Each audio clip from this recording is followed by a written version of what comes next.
Imagine yourself settling into a quiet corner of your mind, where the cares of the day slip away. Tonight, we're stepping back in time, to the gritty, smoke-filled streets of Victorian Birmingham, England, a city pulsing with industry, ambition. This is the world of the real Peaky Blinders, not the polished drama of fiction, but the raw, unvarnished lives of men and women navigating a world of hardship, loyalty. As you listen, let the rhythm of their lives carry you. Like the steady clop of horses on cobblestone, or the soft crackle of a hearth fire, we'll walk through their days, meet a man who shaped their world, unravel a mystery from their streets, and glimpse the lives of those who stood above and beside them. Close your eyes, if you'd like, and let the past unfold gently around you. Our journey begins with the daily life of Birmingham's working class underbelly, the people who inspired the Peaky Blinders. Picture yourself there, in the narrow alleys of Small Heath, where the air is thick with coal dust and the promise of a new day, or perhaps a new struggle. As the gaslights flicker in the dusk of Small Heath, imagine yourself pausing at a street corner, where whispers carry the name of a man who shaped the world of the Peaky Blinders. His name was Thomas Gilbert, sometimes known as Kevin Mooney, a figure whose life wove ambition, cunning, and survival into the fabric of Birmingham's underworld. Let the rhythm of his story guide you, like the steady beat of a drum beneath the city's noise. As we trace his journey from the crowded terraces to the heart of a criminal empire. Thomas Gilbert was born in the 1860s in the shadow of Birmingham's factories. Picture a boy, wiry and sharp-eyed, growing up in a home much like those we've walked through, cramped, cold, and alive with the clamor of siblings. His father, a laborer in the ironworks, came home each night with hands blackened and shoulders stooped, while his mother stitched shirts by candlelight to stretch their meager earnings. Life taught Thomas early that survival demanded more than honest toil. The streets of Small Heath were his school, where he learned to navigate alliances, dodge the law, and seize opportunities in the chaos of a city on the rise.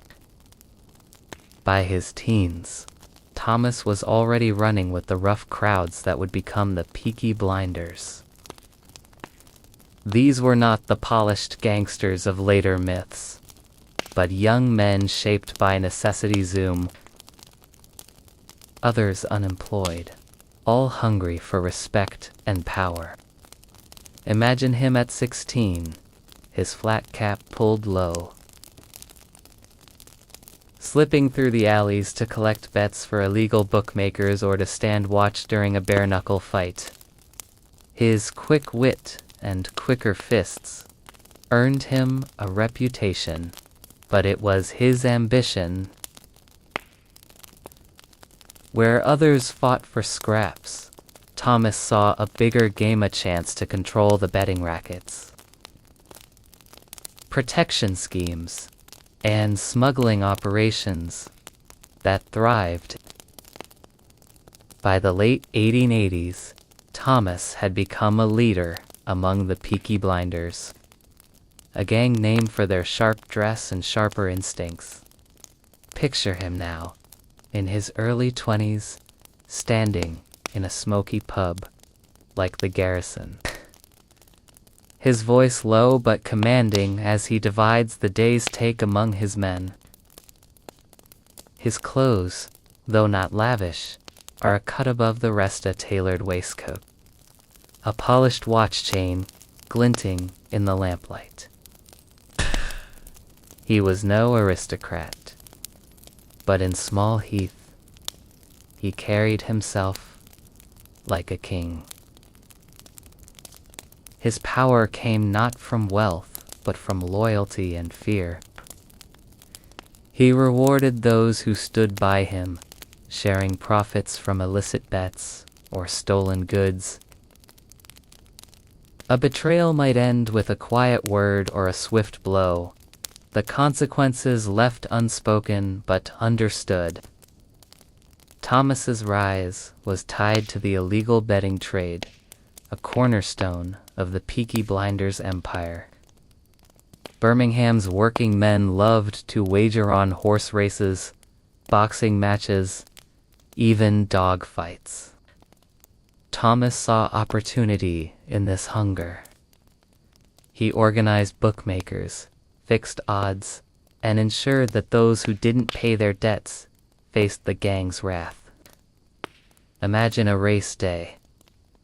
The air buzzing with anticipation as men crowded around makeshift betting stalls in backyards or alleys. Thomas moved among them, his presence calming yet commanding, his mind calculating every outcome.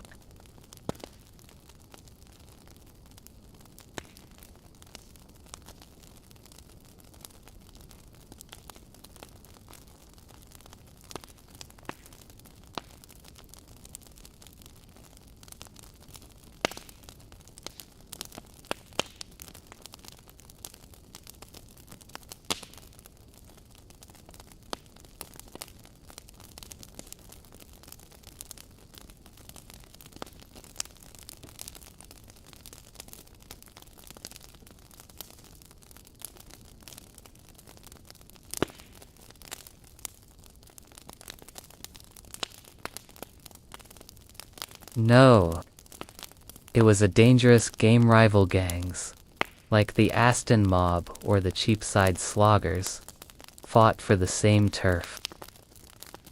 Clashes were inevitable, often ending in brawls where blood stained the cobblestones, lives altered in moments of sudden violence. Yet Thomas was more than a brute. He was a strategist, navigating the delicate balance between power and survival. He cultivated ties with corrupt policemen, offering bribes to keep the law at bay. Imagine a late-night meeting in a dimly lit pub, where Thomas slides a few coins across the table to a constable. His eyes. These alliances gave the Peaky Blinders room to operate, but they came at a cost. Every deal was a gamble, every favor a debt to be repaid. Thomas also understood the value of appearances. He donated to local charities, bought drinks for factory workers, and ensured his gang protected their own. To the people of Small Heath, he was both a menace and a benefactor. A man who could ruin you or save you. His personal life, though, was as turbulent as the streets he ruled. Thomas married young to a woman from Small Heath, whose name is lost to history. Picture their home, modest but proud, with a small parlor, where she might have served tea to neighbors, while Thomas. They had children, though records are scarce, perhaps a son who followed in his footsteps. But the life of a gang leader left little room for domestic peace. The constant threat of arrest, betrayal, or a rival's blade hung over him. In 1890, Thomas faced a defining moment. A violent clash with a rival gang, the police. Under pressure to crack down, arrested Thomas. He stood trial,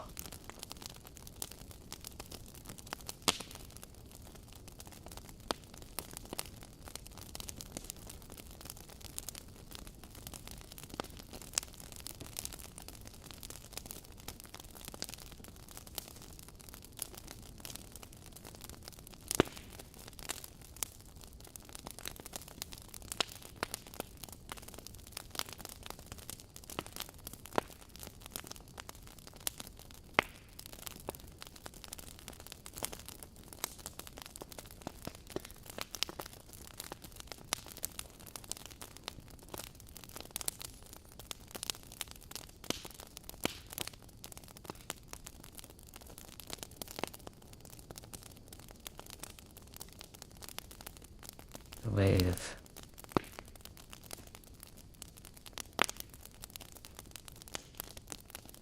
The incident only cemented his legend, proof that he could bend the world to his will. Thomas's story is not one of triumph, but of survival in a world where power was fleeting. By the early 1900s, his influence waned as new gangs rose and the police grew bolder. Some say he retired quietly, fading into the city he once ruled. Others whisper he met a darker end, lost to an alley's shadows. What's certain is that his life embodied the contradictions of Small Heath ambition tempered by hardship. As we leave Thomas Gilbert's story, imagine standing outside his world, watching the city hum. His legacy lingers in the streets, in the whispers of those who followed, and in the mysteries that still haunt Birmingham's past. As we step away from Thomas Gilbert's life, we turn to a mystery that lingers in the streets he once walked, a tale of crime, disappearance, and the secrets buried in Small Heath's shadows. As the night deepens over Small Heath, imagine yourself standing beneath a flickering gaslight, the air cool and heavy with the scent of damp stone and coal smoke. The streets are quieter now, but they hold secret stories whispered in pubs, passed from one generation to the next, never fully resolved. One such mystery clings to the world of the Peaky Blinders, a tale of ambition, betrayal, and a man who vanished into the shadows of Victorian Birmingham. This is the story of John Harper, a rival to the infamous Billy Kimber, and the enigma of his disappearance in 1896. Let the rhythm of this mystery carry you, like the soft lap of canal water against a barge, into a puzzle that remains unsolved. Billy Kimber, a name that would later echo through Birmingham's underworld, was rising to power in the mid-teen 90s. A young man carving out a place among the Peaky Blinders and their rivals. Picture him in a dimly lit betting shop, his sharp eyes scanning the crowd, his flat cap tilted just so. Kimber was a bookmaker, a master of the illegal betting rackets that fueled gang life, but his ambition drew enemies. Among them was John Harper, a man whose name appears in fleeting records court documents, newspaper snippets, and the oral histories of Small Heath. Harper was no ordinary rival. He was a bookmaker in his own right, charismatic and cunning, with a loyal following in the neighboring district of Aston. Imagine him striding through the markets, his voice booming as he took bets on a horse race. To some, he was a hero. To Kimber, he was a threat. The rivalry between Kimber and Harper was not just personal, but territorial. Small Heath and Aston were divided by more than geography. They were battlegrounds for control of the betting trade. Picture the tension in the air on a race day. The crowds thick with men clutching betting slips. The shouts of bookmakers mingling with the clatter of hooves on distant tracks. Kimber's men, loyal to their leader, patrolled the streets, ensuring their stalls collected the lion's share.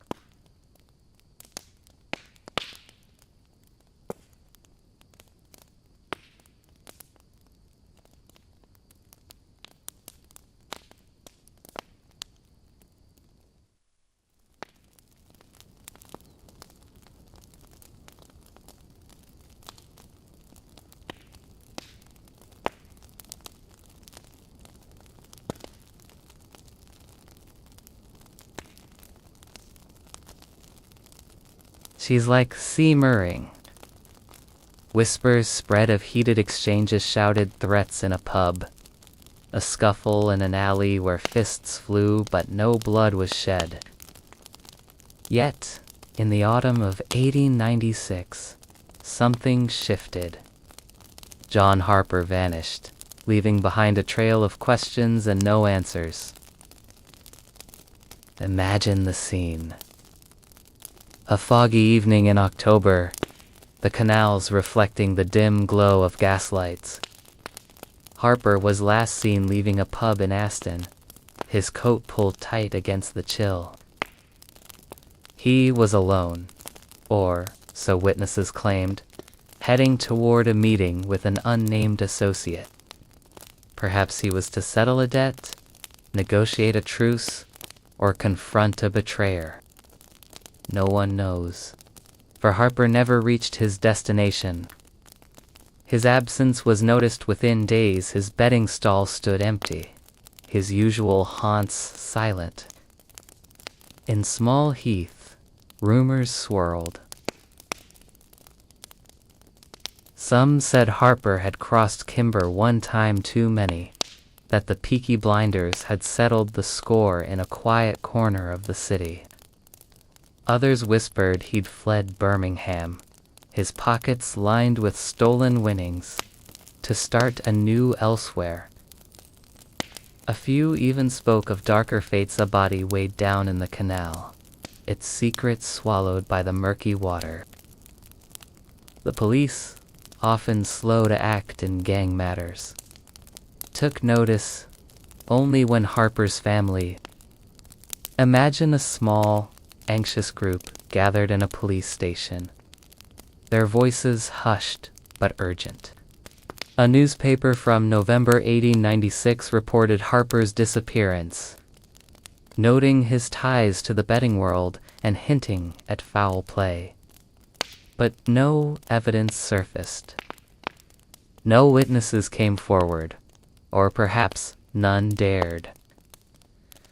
In a world where loyalty to a gang outweighed fear of the law, silence was a currency, as valuable as coin. The canals were dragged, but nothing was found. Harper's name faded from the headlines, but not from the streets, where his story became a cautionary tale. What makes this mystery so compelling is what it reveals about the culture of the Peaky Blinders world. Birmingham's underworld operated on unwritten rules. Loyalty was paramount. Imagine the whispered conversations in the garrison, where men speculated over pints of ale. Did Kimber order Harper's removal to secure his empire? The Peaky Blinders were known for their pragmatism. A rival's disappearance could be a calculated move, not a passionate crime. Yet, Kimber's own rise continued unchecked, suggesting he benefited from the void Harper left. Or perhaps Harper's vanishing was unrelated to debt to another gang. The lack of a body, a weapon, or a confession leaves the truth as elusive as the fog that cloaked Birmingham's streets. The mystery also reflects the precariousness of life in Small Heath. Violence was a constant undercurrent, not always loud or visible, but ever present. A man could fall in a brawl, his life altered in a moment, or simply vanish. The canals, winding through Birmingham like veins, were both lifelines and graves, carrying goods and stories alike. Imagine standing by one now, the water still and dark, its surface hiding. Whatever truths sank beneath. Conte. Harper's disappearance is a window into this world, where power was won through cunning, fear, and sometimes silence. Culturally, The mystery underscores the role of storytelling in Small Heath. In the absence of answers, the people filled the void with tales a somme, painted Harper as a victim. These stories, passed in pubs and parlors, became part of the neighborhood's fabric, binding the community even as they stoked fear. The Peaky Blinders, real and mythologized, thrived in this space between truth and legend. Their name carried weight because of stories like Harper's. As we leave this mystery behind, imagine stepping away from the canal, the gaslight fading into the mist. The streets of Small Heath hold many such secrets, but they also carry the lives of those who stood apart from its struggles, the elite, the powerful, and those who shaped Birmingham from above. Let us turn now to their world, a stark contrast to the alleys we've walked. As the mist clears from the canals of Small Heath, imagine yourself stepping out of the shadowed alleys and into a different Birmingham, a world of polished mahogany, starched linens, and the quiet hum of wealth.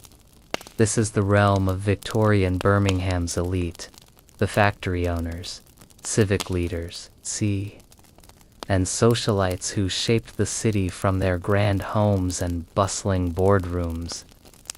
Their lives so distant from the toil and turmoil of Small Heath offer a stark contrast to the rhythm of the Peaky Blinders world.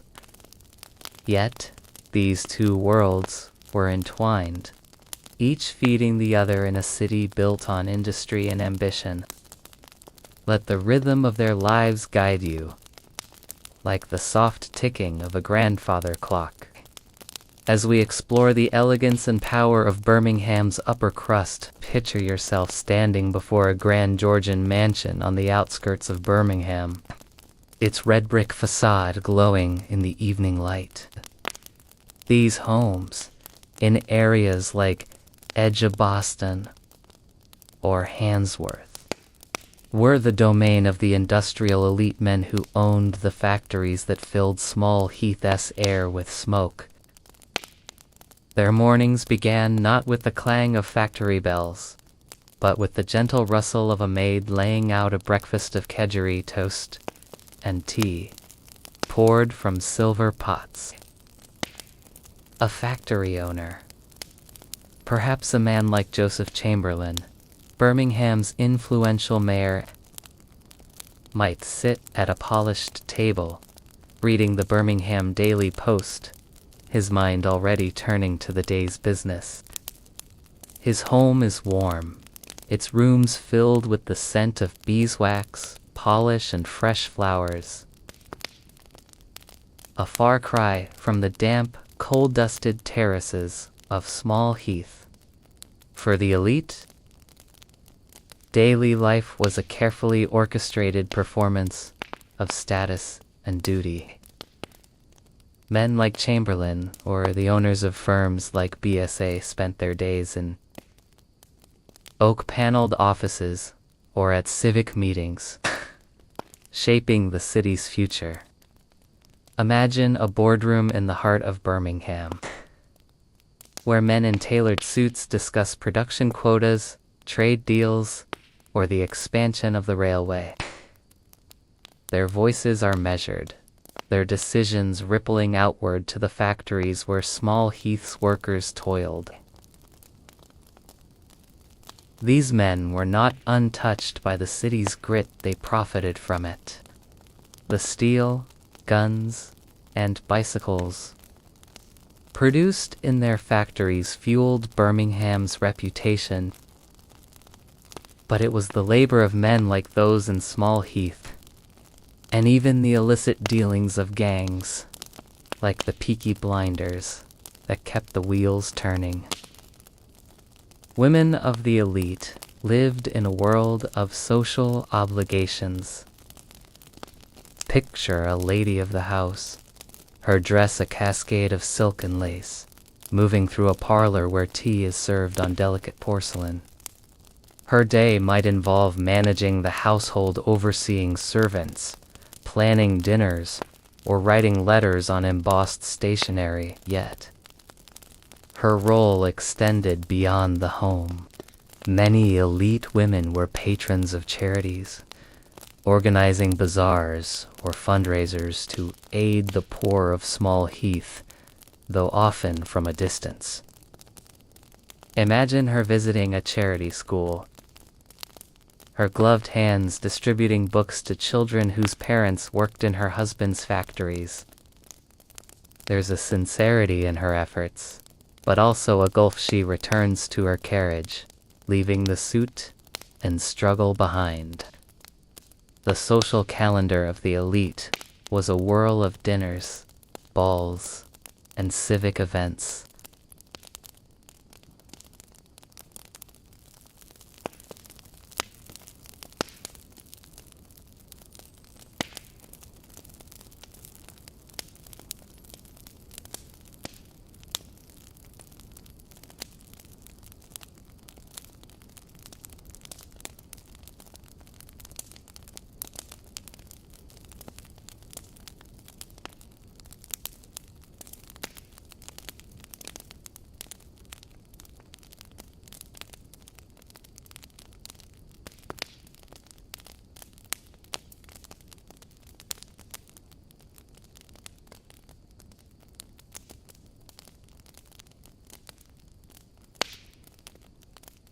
With kinda big is a kinda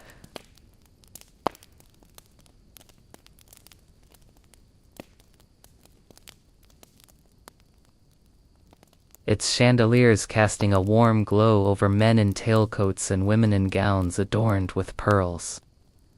The air carries the scent of perfume and cigar smoke, the conversation a blend of politics, industry, and gossip. These gatherings were not just social, but strategic alliances were forged, marriages arranged, and deals sealed over glasses of port.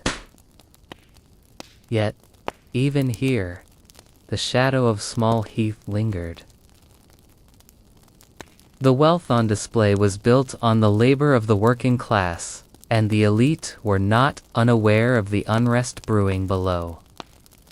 Strikes, like those in the 1880s, sent ripples of unease through their world, a reminder that their prosperity rested on a fragile balance.